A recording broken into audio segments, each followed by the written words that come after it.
Bonjour à toutes et à tous. Cette partie représente la suite du cours Les actions mécaniques et énergie, à savoir le pendule simple et le levier et leurs lois.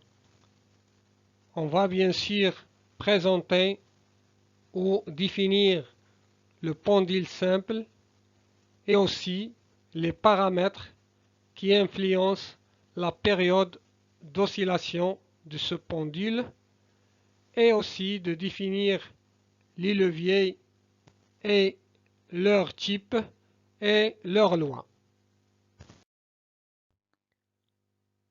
Alors, selon les objectifs d'enseignement d'apprentissage issus du curriculum pédagogique du cycle primaire, les apprenants doivent reconnaître le pendule simple, découvrir l'effet de la masse et de la longueur du pendule simple sur son oscillation, ou bien sur la période d'oscillation, de découvrir les différents types des leviers, les gros, et leurs lois.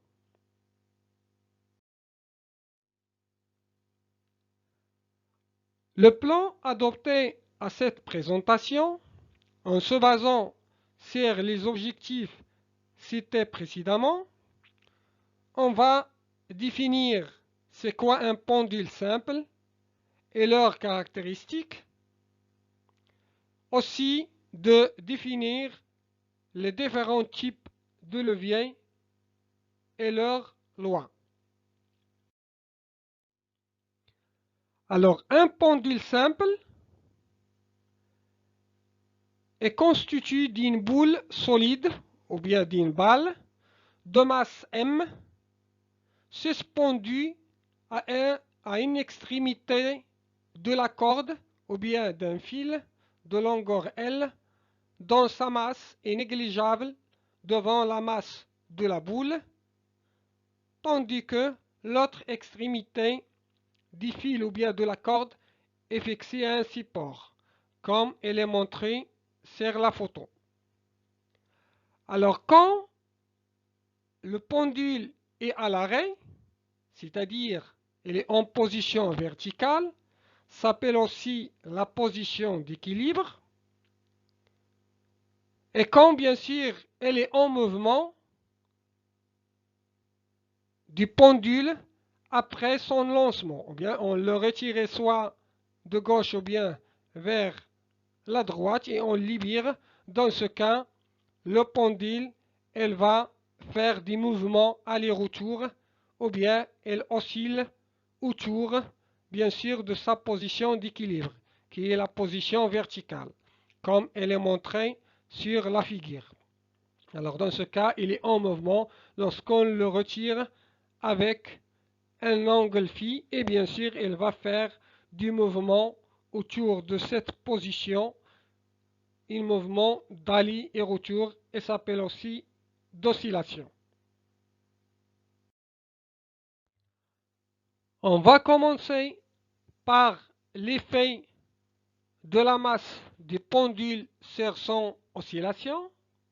Alors dans ce cas, on fait amener trois pendules de même longueur L de 30 cm et de masse différente, comme il est montré dans le tableau, c'est-à-dire de masse 15, 25 et 40.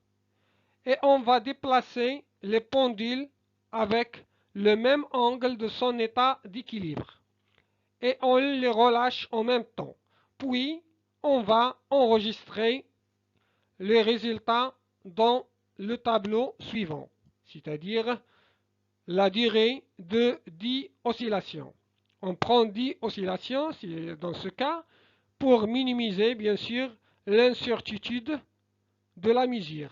Et par la suite, on va conclure la durée ou bien la période d'une oscillation. Comme il est montré dans le tableau, on remarque que les pendules s'arrêtent en même temps, c'est-à-dire même durée. à peu près 1,24 à 25.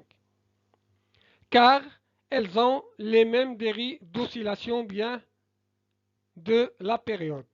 Alors qu'en conclusion, on va conclure que la période d'oscillation, ou bien la durée des oscillations du pendule simple, n'est pas liée à sa masse, c'est-à-dire la masse de la boule. Comme on a déjà, bien sûr, cité que la masse de la corde est négligeable devant la masse de la boule. Alors, dans ce cas, comme j'avais dit, bien sûr que la période d'oscillation ne dépend pas de la masse du pendule.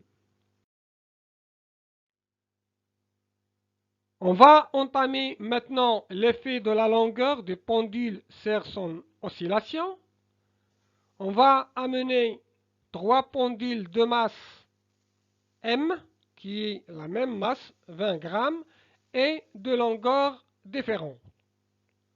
Alors dans ce cas, on va aussi déplacer les pendules avec le même angle de son état d'équilibre et on les relâche en même temps. Puis, on enregistre les résultats dans le tableau suivant. Comme vous remarquez, quand on change la longueur, bien sûr, du pendule, on note qu'il y a bien sûr changement ou bien les pendules ne s'arrêtent pas en même temps. C'est-à-dire que la durée d'oscillation, elle diffère d'un pendule à l'autre, contrairement au cas précédent. Alors on peut conclure que la période d'oscillation du pendule est liée à sa longueur. Alors comme conclusion générale, la période d'oscillation ne dépend pas de la masse du pendule, mais elle va dépendre de sa longueur. On va passer maintenant à la définition du levier et leur loi. Alors c'est quoi le levier? C'est une machine simple composée d'une pièce rigide, s'appelle aussi tige, et d'un pivot, aussi appelé point d'appui. Il y a bien sûr à l'extrémité, ou bien il y a deux forces. La force motrice ou force d'entrée et la charge ou la résistance, c'est-à-dire la force de sortie, sont exercées à l'un ou l'autre des extrémités de la pièce rigide ou bien de la tige. La force et la résistance l'affectent et facilitent l'exécution des tâches en augmentant la distance, c'est-à-dire entre le pivot et la force, ou bien le pivot et la résistance. Et aussi, on va bien sûr faciliter la force ou la vitesse, comme il est montré sur la figure. Comme vous voyez, il y a la force motrice et la charge, et au milieu, ou bien à une distance, on trouve le pivot ou bien le point d'appui. Il y a aussi quelques instruments qui peuvent utiliser ce levier pour soit on va bien sûr augmenter la distance ou bien la force ou la vitesse en se basant sur bien sûr la force exercée et aussi la tige du levier qu'on va bien sûr discuter en détail selon le type de levier.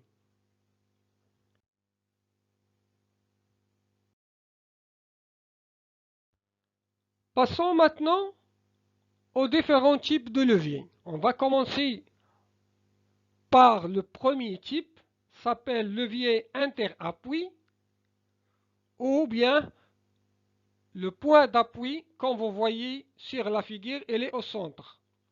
Alors ce type de levier, comme j'avais dit, le pivot ou bien le point d'appui est placé entre les deux forces, à savoir la force de résistance ou la force de charge et la force motrice ou la force d'action, qui exercent toutes les deux dans le même sens. Comme vous voyez, sur bien sûr le sens des deux forces, la force motrice et la force résistante, et bien sûr, elles ont même sens, qui ont bien sûr de haut ou bien de point d'action vers le bas. Alors, ce type de levier est généralement utilisé pour multiplier une force motrice, c'est-à-dire balançoire, ou bien multiplier un déplacement ou une vitesse, l'aviron. Alors aussi, un exemple, bien sûr, pour se souvenir de ce type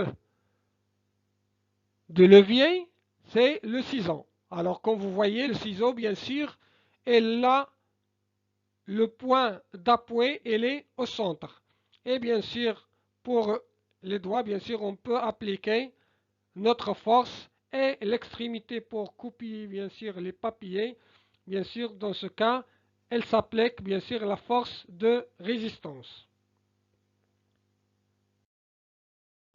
Deuxième type de ce levier, il s'appelle bien sûr levier interrésistant, dont la charge au centre, c'est-à-dire que la force résistante, elle est bien sûr au centre.